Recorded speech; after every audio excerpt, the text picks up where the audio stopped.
Bueno, muy bien, bienvenidos, gracias por conectarse, gracias por ver este estudio, les animo a suscribirse al canal y puedan seguir, les animo a ver los anteriores estudios también.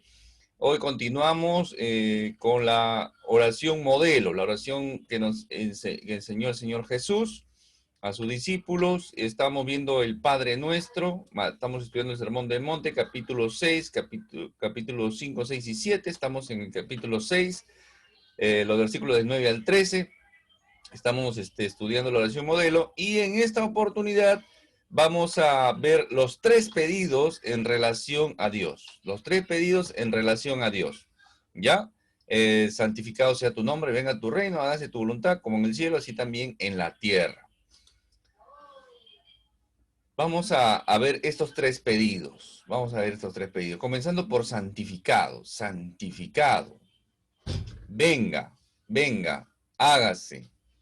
Estos son tres pedidos, ¿no? Son tres cosas en relación al nombre, al reino y la voluntad. ¿De quién? El nombre de Dios, el reino de Dios, la voluntad de Dios. ¿De acuerdo? En los cielos y en la tierra. Eso es lo que tenemos que entender en estos tres pedidos. Santificado deriva de una palabra en griego que es agios, santo. Santo es separado, apartado, ¿ya? Eso es lo que significa santo. Santo es algo diferente a otra cosa. Eso es lo que significa santo. Santo, un lugar, por ejemplo, un edificio santo, vamos a un templo santo, es algo diferente a otros templos. Un hombre santificado, un hombre santo, es un hombre apartado para Dios. Nosotros en Cristo somos santos, pero en esta oportunidad lo que vamos a estudiar es santo. ¿Podemos santificar a Dios? ¿Podemos santificar a Dios? ¿Podemos santificar a su nombre? Si, en el concepto al revés, es que Él es santo, Él es único. Somos santos nosotros porque Él es santo. Por la justicia de Cristo nosotros somos santos. Pero buscamos que su nombre, para entender cuando decimos que Dios es santo, santificado sea su nombre, vamos a entenderlo como una palabra, podríamos simplificar una palabra en el español como venerar, honrar, reconocerle, glorificar, respetar, obedecer. Eso es lo que nosotros debemos entender cuando hablamos de que santificado, de santificar su nombre, que santificado sea su nombre. Eso, o sea, que su nombre sea venerado, que sea honrado, ¿de acuerdo? Así como Pedro va a decir, ¿no? Primera de Pedro 3:15, si no santificad a Dios el Señor en vuestros corazones. En el interior es donde nace el cambio, en donde nace el del corazón de normalmente un hombre que no conoce a Dios, tiene un corazón perverso, un corazón cuyo corazón salen envidias, salen los homicidios, salen los adulterios, salen las fornicaciones, sale todo lo malo del corazón. Pero cuando venimos a Cristo, tenemos un nuevo corazón, en nuestro corazón comenzamos a santificar al Señor desde nuestro interior. No es algo exterior, ¿ya? Esto tiene que quedar claro, ¿ya? ¿Por qué? Porque si lo hacemos exteriormente, eso es religiosidad. Y esa religiosidad nos conduce a hipocresía. Si yo no lo hago desde mi interior, desde el centro de mi voluntad, no tiene sentido, ¿de acuerdo? Entonces, ese es santificar a Dios. Pero tenemos que entender también el nombre, que santificado sea tu nombre, el nombre de Dios. A través de la escritura podemos conocerle por diferentes tipos de designaciones o atributos de Dios. Podemos conocerle a Dios a través de sus nombres. Ahora, otro dato importante acá es comprender que el nombre en el hebreo no solamente era una nominación para alguien, sino reflejaba su carácter y su naturaleza. En este caso, cuando dice santificado sea tu nombre, lo que está diciendo es venerado, honrado, glorificado, respetado, obedecido, sea tu carácter, tu naturaleza, por lo que tú eres Dios, ¿de acuerdo? Eso es lo que está diciendo. No está hablando del nombre en sí, ¿ya? Está hablando de la naturaleza del carácter de Dios. Eso hay que entenderlo, ¿ya? Por eso que en la escritura podemos encontrar nombres, Elohim, Adonai, el Shaddai, el Elión, el Ayón, eh, Jehová Rafa, Jehová Shalom, Jehová Nisi, Jehová Jireh, ¿no? Y a través de esos nombres nosotros podemos conocer más a nuestro Dios, ¿de acuerdo? A veces se hacen estudios de los nombres de Dios, ¿no?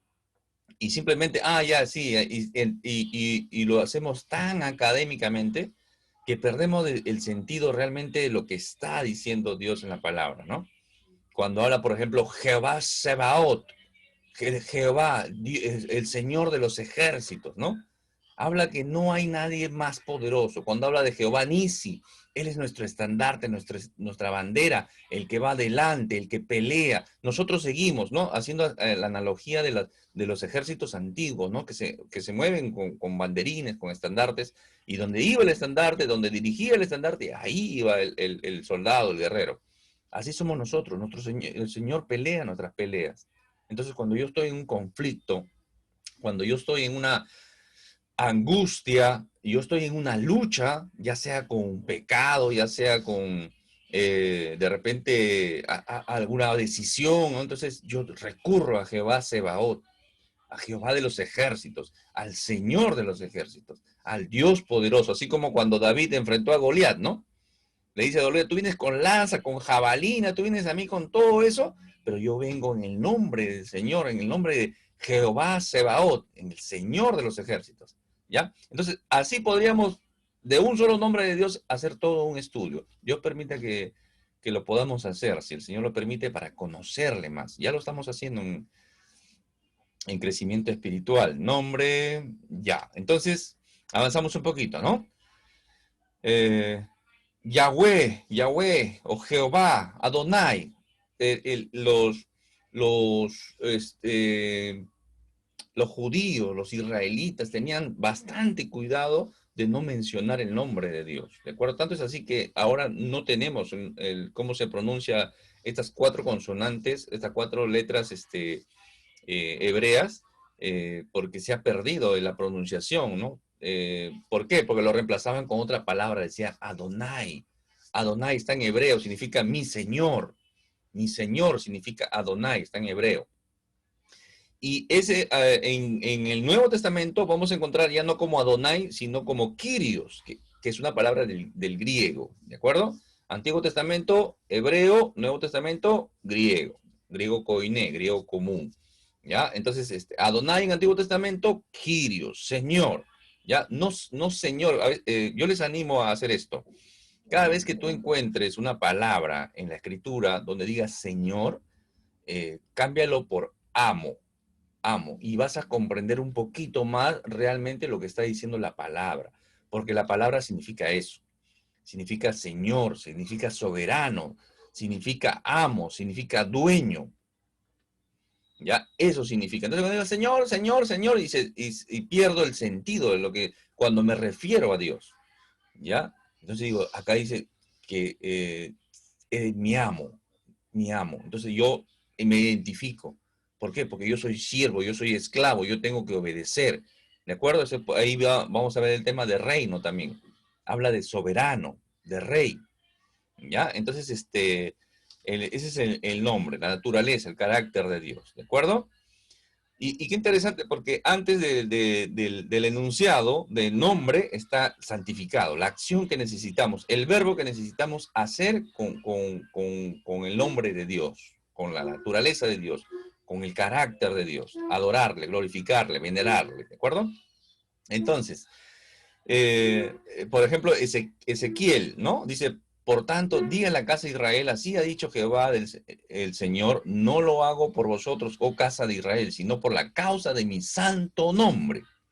¿Ya? Es importante eso, entender eso. Joel, ¿qué dice? Y todo aquel que invocar el nombre de Jehová será salvo. El nombre de Jehová. ¿Ya? Esta misma expresión lo va a tomar Pedro en Hechos 12 y Pablo en Romanos 10, si mal no recuerdo. ¿Ya? Lo mismo. Ahí se va a decir, el que diga el no, el que diga el nombre de Dios, el nombre del Señor, ¿no? Será salvo. Es importante eso. Eh, Santificar el nombre de Dios es separarlo de la idolatría. ¿Ya? Esto es, miren, esto es lo contraproducente de la religiosidad, ¿no? Esto a veces el Padre Nuestro se hace como una repetición ritual, mística, ¿no? Bastante mágica, podríamos decir, ¿no? Esperando algo mágico y se vuelve ritualista, rezando a un ídolo.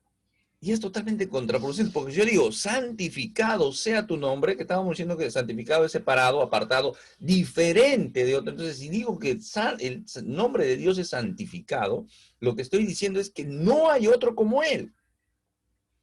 No hay otro como Él. Yo no puedo mezclarlo con paganismo o acercarme a Él de forma irreverente.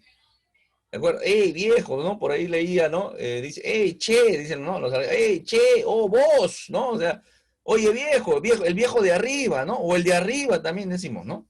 Eso es irreverente, hermanos. ¿De acuerdo? No estamos entendiendo realmente quién es nuestro Dios. No lo conocemos. O no lo conocen estas personas que se refieren así a Dios.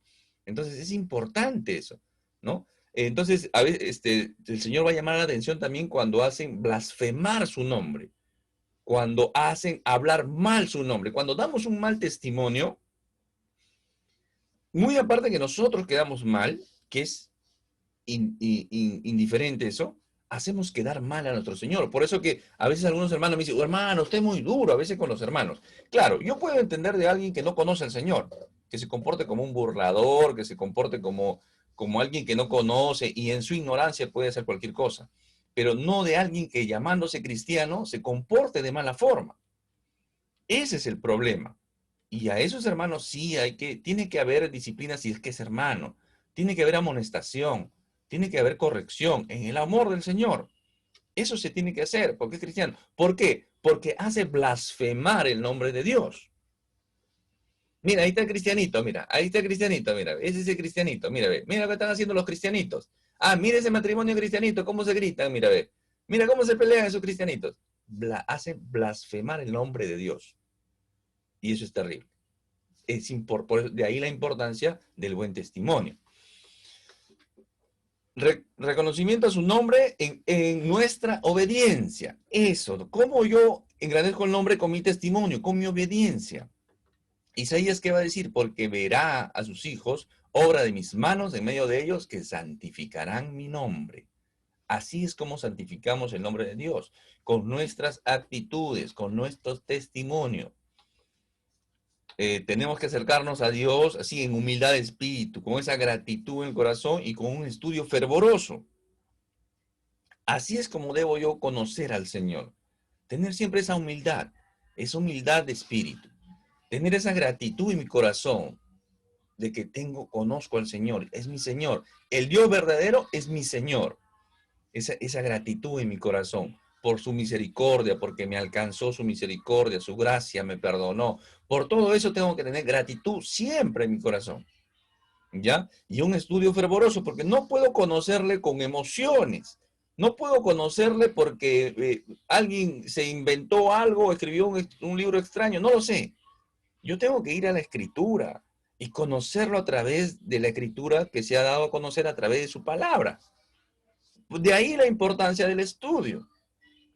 De ahí la importancia del estudio. Podemos ver que tienen mucho tiempo, muchos años, pero sin embargo no les gusta estudiar. Hay un problema ahí.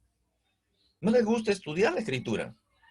No les gusta leer la Escritura. Hay un problema ahí. Eso tiene que ser revertido. Tengo que tener ese deseo en mi corazón de conocerle. Conocer al Dios verdadero. O sea, ¿quién no quiere conocer al Dios verdadero? No sé, se me ocurre algún actor, alguna actriz, alguien conocido, alguien famoso, ¿no? ¿Cómo a veces nos acercamos, no? Yo recuerdo compré una vez un libro y el autor estaba ahí y yo me acerqué con ese, ¿no? También en la cola para que me firmara el libro, ¿no? Del autor principal, que me firmara el libro y mejor dicho, el autor del libro me firmara. Y uno tiene ¿no? A veces los fans, estas personas, ¿no? Hermano, ¿y cómo no un creyente que conoce al Dios verdadero no va a tener impulso de querer conocer al Dios verdadero, que es su Señor ahora. Entonces, es eso lo que tenemos que nosotros tomar conciencia, entender. ¿De acuerdo? Entonces, ¿cómo santificamos el nombre de Dios? ¿Cómo santificamos su nombre? Haciendo su voluntad. ¿Ya? Los que no hacen su voluntad y se llaman creyentes están tomando el nombre de Dios en vano. Se están llamando cristianos, pero sin embargo viven como mundanos, como paganos, como idólatras. Están tomando el nombre de Dios en vano. Por eso digo, si tú vas a comportarte de esa manera, no digas que eres cristiano. No digas que eres cristiana. Es mejor así. Haz lo que te da la gana, vive en el mundo, el banal del mundo, pero no digas que eres cristiana. No digas que eres cristiano. Porque blasfemas, haces blasfemar el nombre de Dios y tomas el nombre de Dios en vano. Aún lo más sencillo que hagamos tiene que ser para la gloria de Dios, como el comer y el beber, como dice primero los Corintios. Salmista, David, después de haber pasado una crisis con Abimelech, ¿no? Tuvo un ataque de locura, dice él, engrandeced a Jehová conmigo y exaltemos aún a su nombre, su carácter, la confianza en él. Entonces, mire, estamos aprendiendo el Padre Nuestro. Y solamente santificado sea tu nombre, cuántas cosas de repente hemos estado haciendo mal, hemos comprendido mal, pero ya lo estamos estudiando, ya lo estamos entendiendo. Y tenemos que hacer las cosas para la gloria de Dios, para engrandecer su nombre. Ya sabemos, venerar, separarlo. No puede ser que yo te, Padre nuestro que estás en los cielos, santificado, y estoy rezando, pero sin embargo estoy rezando a una imagen, a un fetiche, a un ídolo, a un cuadro, a lo que sea. Santificar es diferente. No hay un nombre como él. No existe nadie más que él. Él es yo soy. Él es yo soy. No hay otro yo soy. Él es yo soy. Yo soy el que soy. Se acabó el asunto. Nadie puede decir yo soy. Solamente Dios tiene esa capacidad de decir yo soy.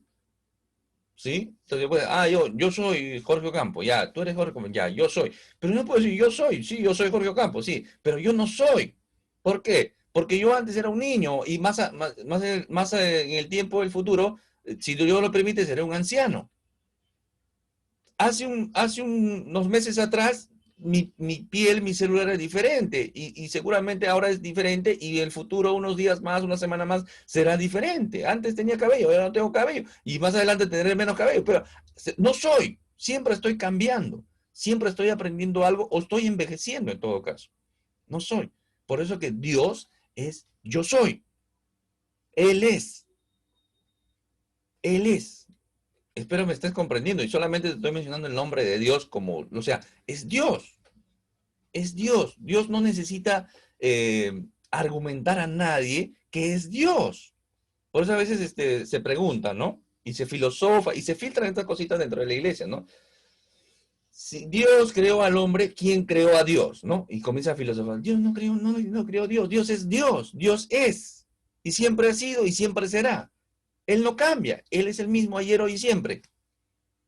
Él es Dios. Los profetas, los profetas no necesitaban decir, oye, por si acaso, Dios es real, ¿ah?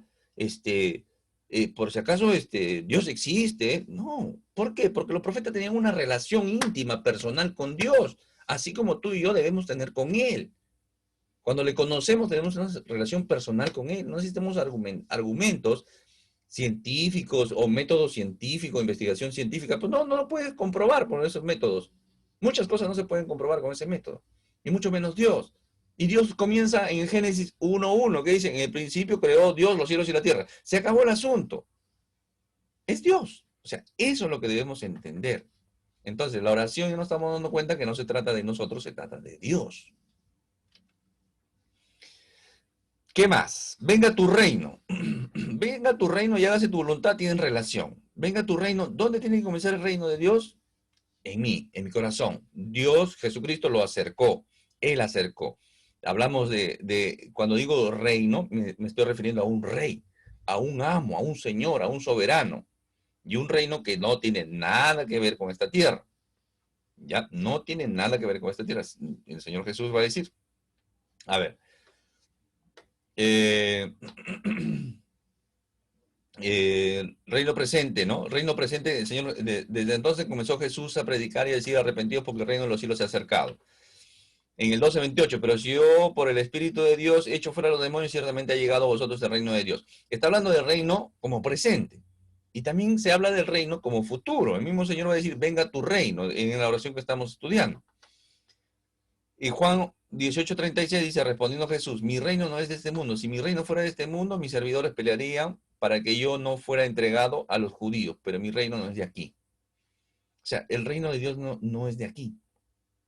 Es diferente, es contrario a este siglo malvado, ¿ya? Entonces, el reino de Dios, Señor Jesús lo acercó. Hay un cumplimiento parcial, podríamos decir, pero ya el reino de Dios está establecido, pero falta el cumplimiento. Eso es lo que en teología se va a llamar como el ya, pero todavía no. ¿Ya está el reino de Dios? Sí, ya está, pero todavía no. ¿No? Y eso, acá hay un dato más para ustedes que siguen los estudios, para que entiendan un poquito más. Cuando encuentran en la Escritura, en el Nuevo Testamento, sobre todo, el siglo, el presente siglo malo, perverso, no habla de años, aión es en el griego, ¿ya? Habla de un tiempo, ¿ya? Y ese tiempo es este tiempo. Todo este tiempo hasta que Cristo vino a la cruz. Él acercó el reino de Dios a este siglo malo, al presente siglo. Cuando encuentran esta palabrita, acuérdense de esto, ¿ya? No está hablando de 100 años, ¿ya? No está hablando de 100 años, está hablando de todo el tiempo desde la caída hasta que vino Cristo y acercó el reino a este siglo malo, a este siglo malo. Por eso que van a encontrar también en Gálatas, en Efesios, en Corintios, el siglo venidero, habla de un siglo venidero. Ese siglo venidero es el que sobrepone. Ya vino al siglo malo, vino el Señor Jesús, trajo la salvación, cumplió todo en aquella cruz, pero falta todavía que Él vuelva, ¿de acuerdo? Cuando Él vuelva, establezca su reino milenial y después un reino eterno, ¿ya? Ahí recién va a comenzar el siglo venidero, que es diferente a este siglo que es gobernado por Satanás, por el príncipe de este siglo, ¿sí? En Efesios 6, de la armadura, donde habla de la armadura, no tenemos lucha, ¿no? El príncipe de este siglo, ahí cuando encuentren siglo, se refiere a este siglo malo, ¿ya? Y el siglo venidero es esto. Ese es un estudio pendiente también que tengo, pero ya les voy adelantando, ¿ya? Entonces, siglo presente, el siglo malo, el Señor Jesús trajo la salvación, pero todavía no hay, como que se superponen. Esa superposición que hay ahí es lo que se conoce en teología como el ya, pero todavía no. Va a llegar un momento en que el Señor va a venir, va a establecer el reino milenial, se va a fusionar con el reino eterno y va a haber ya este siglo ya quedará en el olvido. Por eso que Él es desde el siglo a los siglos. Toda la gloria sea a Él por los siglos de los siglos. ¿Sí? Espero hayan captado este dato. Un poquito de teología para comprender la escritura. ¿Qué más dice? Venga tu reino, será restaurado en la segunda venida de Cristo, presente, pero presente en la vida de los discípulos verdaderos. O sea, vendrá, se completará, ¿no? No se está haciendo, ahorita vamos a ver, ya les expliqué eso, ¿no? Del siglo presente, malvado, malo, y el siglo venidero, ¿ya? Entonces, ¿qué tenemos que hacer? Dejar que Jesucristo sea el Señor de nuestras vidas, que sea el Rey, que sea el soberano, que sea el amo, que ya no seamos nosotros con nuestro corazón perverso dejándonos conducir a este mundo de maldad, a este reino de maldad. Su reino no tiene nada que ver con ningún reino en este tiempo, en este siglo. No tiene nada que ver. Su reino es diferente. Su reino es de amor. Pero si tú lo dejas entrar en tu corazón, tú lo dejas entrar en tu corazón, Él reina en tu corazón y tú eres un súbdito del rey en este tiempo. Muchas personas dicen, muy pronto, cuando me muera iré al reino de Dios. No, no, no. Si tú le rindes tu corazón, si tú le rindes tu vida al Señor Jesús, tú pasas a ser un súbdito del rey, un representante del reino de los cielos acá en esta tierra. Ese es el punto. Y ya no te mueves en base a los parámetros del mundo. te mueves en base a los parámetros del reino de Dios. ¿Y cuáles son los parámetros del reino de Dios? Lo que estamos estudiando. Mateo 5, 6, 7. Esos son los parámetros del reino de Dios. Perdonar, soportar, todo lo que estamos viendo, la bienaventuranza, ser luz, ser sal, y todo lo que estamos aprendiendo hasta ahorita. ¿De acuerdo? Miren, qué interesante, porque cuando el Señor Jesús resucita y está 40 días en la tierra todavía, acá entre nosotros, dice Hechos 1:3, a quien también, después de haber padecido, se presentó vivo, con muchas pruebas indubitables, apareciéndoseles durante 40 días y hablándoles de qué les hablaba el Señor. Del reino de Dios, del reino de Dios. ¿De acuerdo? Hay un reino. No es esta la vida solamente. Hay un reino futuro. Ya ha comenzado. El Señor lo ha acercado. Tú puedes ser parte de ese reino. De ahí la importancia de ser un digno representante del reino. Por eso que tú no, si tú dices ser cristiano, si tú dices haberle rendido tu vida a Cristo, pero sigues viviendo como antes, entonces eres un mal representante o simplemente no estás en el reino y crees que estás en el reino. Ese es un punto que tienes que evaluar en tu vida espiritual, ¿no? Eso que todavía te jala la maldad, la envidia, la codicia, la avaricia, la fornicación, el adulterio, la borrachera, la drogadicción, todo eso te jala. Entonces tú todavía estás en este reino satánico, demoníaco. No has pasado al reino de Dios. Entonces, si estás en el reino de Dios y te sigues comportando como antes, ¿no? Por ejemplo, hay hermanitas a veces que dicen, hermano, por si acaso, yo en la iglesia, todo lo que usted quiera. Pero mi negocio, ahí sí tengo que ser mano dura, hay que tratarlos mal a los empleados. Para tratar mal a los empleados o maltratar a los empleados, o ser orgulloso, arrogante, altanero, ¿no? Autosuficiente. No, pero sábado o domingo que está en la congregación, súper santo, ¿no? Parece que va a salir alas. En un momento le va a salir alas. Pero de los 6 días de la semana restantes, en el mundo. Y se comporta como el mundo. Nadie sabe que es cristiano. Y si lo sabe, es un mal testimonio. Entonces, ese es importante. Entonces, Jesucristo es tu rey. Es tu Señor. ¿Lo has reconocido como tu Salvador? Pues eso es lo que tenemos que evaluarnos, hermano. Porque cuando uno llega al reino de Dios, es como si encontrara un tesoro oculto. Es como que alguien encuentra una perla de gran precio. Ahí están las dos parábolas.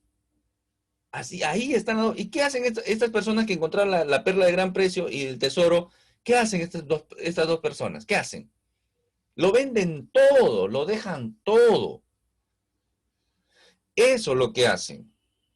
Y ahora entendemos un poquito cuando Pablo, ¿no? Pablo era lo máximo, era un perfil, tenía un perfil, estaba una perfilación, pero para ser sumo sacerdote, seguro. Él podía haber llegado a ser lo máximo en su época en cuanto a su religión. Pero ¿qué dice? Yo he sido esto, ¿no? Judío de judíos, ¿no? Me he preparado yo con el mejor maestro, a los pies bueno, se me fue el nombre ahorita me acuerdo, se los comento, ustedes ya se acordaron seguro, ¿ya? Entonces, ya, yo pudo haber sido, pero ¿qué dice él? Todas esas cosas lo he desestimado, lo he dejado como basura. Para mí todos esos títulos son basura. Gamaliel, me he instruido los pies de Gamaliel. Pero para mí eso ya es basura. Todos esos títulos, todos esos cartones de basura. ¿Para qué? Porque quiero alcanzar a Cristo. Quiero glorificar a Cristo. Quiero ser un digno representante. Ese es Pablo. Y eso es lo que debemos ser nosotros. ¿De acuerdo?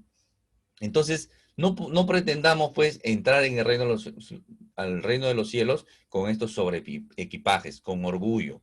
Lo contrario, ¿no? Lo contrario a lo que realmente es hacer la voluntad de Dios.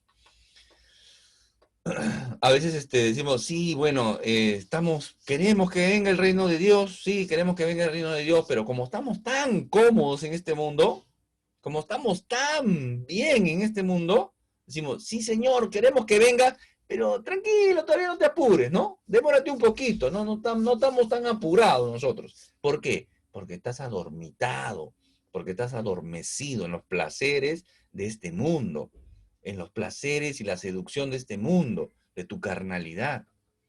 Entonces, no te importa que venga Cristo. Pero los que padecemos injusticia, los que padecemos por sed de justicia, los que padecemos por la violencia, por la matanza, por la maldad, por la envidia, por la codicia, por todo eso, nosotros queremos que venga Cristo. Y queremos, al igual que Apocalipsis, el apóstol Juan y el Señor Jesús dice, el que da testimonio de estas cosas dice, ¿quién es el que da testimonio de Apocalipsis? El Señor Jesús. ¿Qué dice? Ciertamente vengo en breve. Amén. Amén. ¿Quién responde? El apóstol Juan. Sí, ven, Señor Jesús. Ven, Señor Jesús. El Señor, ciertamente vengo en breve. Amén. Sí, ven, Señor Jesús, dice. Esa debe ser nuestra oración. Que venga el Señor Jesús. Establezca su reino con vara de hierro, dice, a toda esta generación impía, este mundo de maldad, de violencia. La gente que no quiere arrepentirse de sus pecados, de su maldad. Alguna vez le comenté sobre el estudio que hice sobre la pena de muerte y estos asesinos en serie, ¿no? Tan desalmados, ¿no? Están fuera de la... Son desgraciados realmente, que dice, si yo le decía, Señor, si usted le diera la libertad, usted sería una nueva persona. No, yo saldría y seguiría matando, dice. ¿Te dan cuenta ese corazón tan envilecido de maldad? Ni un poquito de remordimiento. Y así va a ser en el Apocalipsis, ¿no? La gente, en vez con todas las catástrofes, todas esas cosas, está en el Apocalipsis, ¿no? Es un libro fascinante, el Apocalipsis. Y la gente con todas las catástrofes, los terremotos, toda la furia, las copas, la ira del Señor derramada sobre este mundo caído, y la gente, en vez de arrepentirse, renegando de Dios. Renegando de Dios. Qué terrible, terrible. Necesitamos que el reino de Dios, de Cristo, vuelva, que venga. Como dice primero a los Tesalonicenses 1:10, y esperar de los cielos a su Hijo, al cual resucitó de los muertos, a Jesús, quien nos libra de la ira venidera. La ira venidera. Hay un juicio, hermanos. Hay un juicio. Hay un juicio. Hubo un juicio con agua que nosotros conocemos como el diluvio. Tremendo. Hay tanta evidencia a nivel mundial del diluvio, ¿no? Pero va a haber otro juicio con fuego. Va a haber otro juicio. Va a haber. Pero el que nos libra de eso es el Señor Jesús. Si estamos en Cristo, seremos libres de esa ira venidera. ¿De acuerdo? Y esperamos a Cristo, ¿de acuerdo? Algunos están atentos, sí, el anticristo ya llegó, ¿quién es? Ya llegó, el nuevo ya se presentó. Investigan, se pasan investigando, viendo horas, viendo videos en YouTube de todas esas conspiraciones y todas esas cosas, y sin embargo no estudian la Escritura. No, sí, hermano, he visto ahí una hermanita que recibe revelación del mismo Dios y está dándolo por Facebook, pero no lee su Biblia, no estudia su Biblia. Se dejan zarandear, ¿no? Por cualquier tontería que aparece por ahí. Sí, ya, el niño lo predijo, hay un niño que Dios le ha dicho que ha ido al cielo pero no leen la Biblia, pero no se acercan al estudio. Les aburren estos estudios, se quedan a la mitad y se van. No lo terminan de ver, se pierden la bendición, porque a veces muchas de las cosas los dejo para el final. Justamente para los que se quedan hasta el final viendo el video. Hágase tu voluntad como en el cielo. Yo quiero que venga el reino de Dios. Venga el reino de Dios. ¿Y de dónde se queda? En mi vida primero, en mi vida. Y después quiero que ese reino se implante en esta tierra. ¿Ya? Entonces Dios... Ahora, pero es interesante porque alguien puede decir, pero si Dios es soberano, ¿por qué pido que se haga su voluntad? ¿Que no se hace su voluntad acaso? Interesante, ¿no? Pero Dios es soberano. Pero Dios es un Dios soberano, pero es un Dios que nos presenta alternativas también. Nos pide que oremos. No tendría sentido. Entonces, ya si Dios va a hacer algo, ya, ¿para qué voy a orar? Pues si ya Dios lo va a hacer igual. ¿Para qué voy a, si ya sabe que esa persona le va a ir mal, ya, o no se va a sanar, ya, pues no oro, pues, no, ya, si Dios, será pues lo que Dios quiera, ¿no? Eso es un conformismo, eso es no comprender a nuestro Dios, eso es no conocerle. ¿De acuerdo? Ahora, entendamos que la palabra de Dios, las Sagradas Escrituras, es de fuente, de origen divino. Escrita por hombres, sí, pero la autoría es divina. Entonces, en la Escritura encontramos diferentes tipos de paradojas. Por ejemplo, la Trinidad. No la podemos explicar, pero está en la Escritura. Y nos ayuda a entenderla. Y nos ayuda a entender muchos versículos. Dice que Cristo es el Cordero inmolado. Pero dice que es el león de la tribu de Judá. ¿O cómo es? ¿O es Cordero o es león? Pero dice que Jesucristo es Dios, 100% Dios, pero también es 100% hombre. ¿Cómo explicamos eso? La soberanía de Dios y la voluntad del hombre, ¿no? A veces nos entrampamos en eso. No lo podemos explicar, lo entendemos, lo comprendemos, porque está en la Escritura, pero no lo podemos explicar. Si alguien hubiera podido explicar la Biblia, ya hubiera escrito un libro o un solo comentario y ya nada más. No habría nada más que hacer. Sería tan sencillo. Pero no es así. Porque la Biblia es la palabra de Dios y tiene así. Con nuestra mente finita, a veces queremos comprender la mente de Dios y no lo podemos hacer. ¿De acuerdo? Entonces hay que entender la voluntad de Dios, podemos entenderla como la voluntad confirmada. Hay una voluntad confirmada. Nada escapa del control soberano de Dios. Hay un cumplimiento, hay un propósito en las cosas de Dios. Él tiene un propósito para cada cosa. Hay un anhelo, dentro de su voluntad hay un anhelo. ¿El anhelo cuál es? Que se convierta, que vengan a Él. No quiere que nadie perezca, sino que todos procedan al arrepentimiento. A los griegos, ¿qué le va a decir Pablo?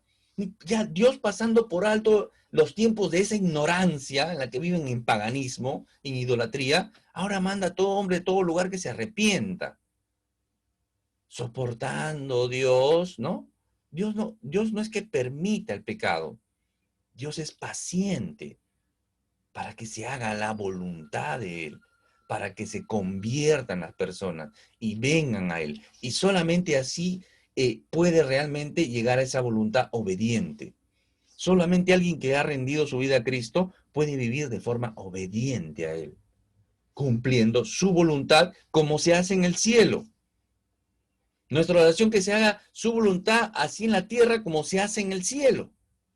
En el cielo todo, la obediencia está ahí. El salmista va a decir, alaben al Señor, ustedes los ángeles, ustedes los poderosos que llevan a cabo sus planes, que están atentos a cada uno de sus mandatos.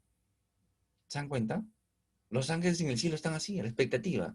Señor, ¿cómo son? ¿Qué hay que hacer? ¿No? Ahorita el Señor nos va a dar una orden. No, yo me estoy imaginando eso. Pero es así, ¿no? Entonces, esa voluntad debe tenerla también el creyente acá. Señor, ¿qué quieres que haga? ¿Qué es lo que tengo que hacer? ¿Está bien eso? ¿Está mal esto? ¿Cómo te busco? ¿Cómo encuentro? No sé qué decisión tomar. ¿Dónde va? ¿A dónde voy? A la Escritura. ¿Qué dice tu palabra? Estudio la palabra. Pregunto a los hermanos, etcétera, etcétera, ¿no? Entonces comienzo a estar atento. Como los ángeles hacen la voluntad de Dios en el cielo, así también nosotros debemos hacerlo acá en la tierra. Y todos deberían hacerlo. Pero lamentablemente ese corazón perverso que no se quiere arrepentir, no viene a Cristo. Y está perdido y no hace la voluntad. Pero dice Filipenses que un día el Señor va a presentarse, va a venir y toda rodilla se doblará. Toda rodilla, en los cielos, en la tierra y debajo de la tierra. Todos doblarán su rodilla ante el Señor. Todos. Ahora nosotros lo hacemos por esa decisión, por esa convicción, por la obra del Espíritu Santo en nosotros, por ese arrepentimiento, por la fe que tenemos, por las convicciones firmes que tenemos en la palabra de Dios, en lo que Dios ha establecido, lo que Dios dice. Lo hacemos ahora, hacemos su voluntad, ¿de acuerdo? Y la oración no busca alinear mi voluntad, no busca alinear la voluntad de Dios hacia la mía. Busco alinear mi voluntad hacia la voluntad de Él, ¿de acuerdo? Cuando yo hago la voluntad de Dios, me opongo a la voluntad del adversario. Acuérdate de esto, ¿ya? Cuando yo hago la voluntad de Dios, ya no estoy haciendo la voluntad de Satanás y de los demonios. Pero cuando yo no estoy haciendo la voluntad de Dios, estoy haciendo la voluntad del príncipe y del Dios de este siglo. Así es. Así es. Por eso que Pablo va a decir, ya no sean esclavos, ustedes ya no son esclavos, han sido liberados, pero si ustedes siguen haciendo lo mismo, cuando algo te domina, tú ya eres esclavo de eso. Tú ya eres esclavo de eso. Pero ya no seas esclavo porque Cristo te ha liberado y ahora eres esclavo de la justicia, para hacer el bien, para obedecer. Para eso eres ahora. Eres siervo, eres esclavo de Cristo. ¿De acuerdo? Entonces, nuestra oposición siempre debe ser a la mundanalidad y a la carnalidad.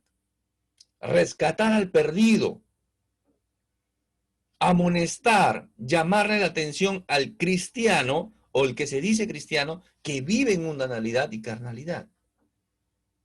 ¿De acuerdo? A ese hay que amonestarlo, porque se supone que conoce, ha gustado la luz. Ya no hay otro sacrificio para que pueda ser redimido. Que no se meta en un lazo del diablo.